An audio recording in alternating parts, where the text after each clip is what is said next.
kompleks Franjevačkog samostana organski je uklopljen u srednjovekovnu urbanu matricu Bača sa visokim arhaičnim zvonikom koji kao vizuelni reper dominira ravnicom i svedoči njenu drevnost. Kompleks čini crkva Uznesenja Marije sa kontinuitetom gradnje od kraja 12.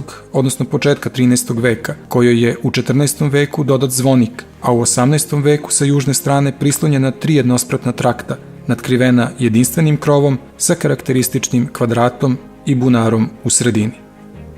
Složena arhitektonska kompozicija satkana je od romaničke, gotske, renesansne, islamske, za vreme dok je crkva kroz 16. i 17. vek bila pretvorena u džamiju, barokne i klasicističke arhitekture. Bogatstvu kulturne stratigrafije i estetskoj vrednosti doprinose ostaci freskoslikarstva iz različitih perioda, sačuvani u hodničkom delu, na južnom kontraforu crkve koji su pronađeni ispod zida 2011. godine, kao i oni u unutrašnjosti crkve, na južnom zidu i unutar luka kod svetišta.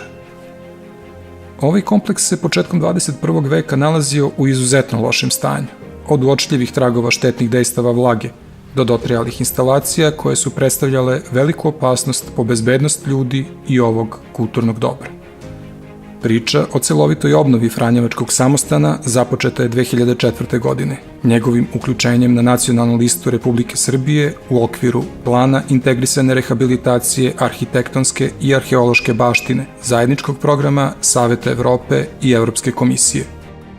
Razvojni projekat integrativne zaštite nasleđa Vekovi Bača, koji je 2006. godine formulisao Pokrajinski zavod za zaštitu spomenika kulture sa idejom da se jednaka pažnja posveti istraživanjima, konzervaciji i korišćenju baštine, svoju primenu i punu opravdanost našao je upravo kod Franjevačkog samostana. Na tim temeljima Ministarstvo kulture Republike Srbije je konkurisalo sa projektom rehabilitacije Franjevačkog samostana za finansijsku podršku Evropske unije. Nakon evaluacije podnete dokumentacije, odlučeno je da se ovom projektu dodeli grant Evropske unije u iznosu od 890.000 evra. Finansijskim sporazumom Srbija se obavezala da sufinansira projekat u minimalnom iznosu od 10%. Nakon pripreme neophodne dokumentacije za realizaciju projekta u skladu sa najvišim evropskim standardima, u novembru 2016. pristupilo se izvođenju radova i u protekle 2 godine, do novembra 2018. značajno je unapređeno stanje kompleksa. Urađeno je više od prvobitno planiranog, prvenstveno zbog arheoloških ostataka na koje se naišlo tokom zemljanih radova, ali i zbog udruživanja sredstava na republičkom, pokrajinskom i lokalnom nivou, uključujući i vlasnika, Franjevačku zajednicu. Kada se iznosu obezbeđenom za izvođenje radova dodaju troškovi pripreme, vidljivosti i nadzora, ukupna izdvojena suma premašuje 1.000.000 evra, što predstavlja jednu od najvećih investicija tog tipa koja je završena u 2018. Evropskoj godini kulturnog nasleđa. U protekle 2 godine sanirani su dotrajali elementi krovne konstrukcije, izrađena je nova limarija i restaurirani su dimnjaci po uzoru na prvobitne. Obnovljena je stolarija, pri čemu je urađena konzervacija autentičnih vrata i prozora, te zamenjena dotrajala i neodgovarajuća stolarija novom, drvenom, izrađenom po uzoru na postojeću. Rešen je i problem instalacija, i to unapređenjem postojeće gromobranske, vodovodne i električne mreže jakih i slabih struja, te uvođenjem nedostajuće atmosferske i fekalne kanalizacije i njihovim priključenjem na gradsku mrežu, a rešeno je i pitanje grejanja i hlađenja kompleksa, kao i protivpožarne i protivprovalne zaštite. Završeno je i popločavanje prostorija i hodnika u prizemlju i parterno uređenje staza i platoa.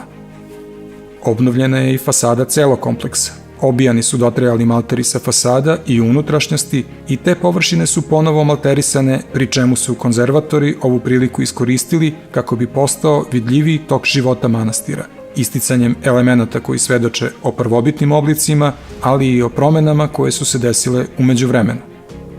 Radovi su izvedeni uz primjenu starih tehnika i zanata, a izboru materijala posvećena je posebna pažnja kako bi se ispoštovale karakteristike autentičnih. Važnu ulogu u tom procesu imala je laboratorija za ispitivanje materijala u kulturnom nasleđu, formirana pri Tehnološkom fakultetu Univerziteta u Novom Sadu. Kroz rad na obnovi Franjevačkog samostana u Baču, uvodeći novu muzejsko-edukativnu funkciju, pokušavamo da napravimo jedan značajan iskorak u ne samo u prezentaciji, nego i u funkcionisanju nepokretnog kulturnog dobra u funkciji kulturnog turizma i povećanog broja posetilaca samoj opštini Bača. Integrativni i holistički pristup projekta Vekovi Bača, koji je primenjen na rehabilitaciji tvrđave Bača, verifikovan je ove godine Grand Prijem Evrope Nostre u kategoriji kulturnog nasleđa. Tim povodom su i Franjevački samostan, kao deo projekta čija se realizacija odvija uz finansijsku podršku Evropske unije, posetile visoke zvanice na čelu sa Tiborom Navračićem, evropskim komesarom zaduženim za obrazovanje, kulturu i sport, Semom Fabricijem, šefom delegacije Evropske unije u Srbiji i Sneškom Kvedlih-Mihajlović, generalnim sekretarom Evrope Nostre. Tom prilikom je još jednom ponovljeno da je Evropska godina kulturnog nasleđa osmišljena kako bi se na više nivoa pokrenule inicijative i aktivnosti koje imaju za cilj približavanje kulturnog nasleđa građanima i podizanje svesti o značaju kulturnog nasleđa za društvo. U tom kontekstu je i projekat rehabilitacije Franjevačkog samostana naveden kao svetao primer, jer je njegovom realizacijom ovo fascinantno, višeslojno kulturno dobro gde se prošlost susreće sa budućnošću, unapređeno u sadašnjost. Nadamo se da nikog nećemo dovesti u sumnju šta smo to radili i kada smo radili. Jednostavno ostavili smo trag nekoga pre nas, ostavili smo svoj trag i naravno ostavljamo kopču za one koji će doći u sledećoj fazi da rade ovaj isti posao.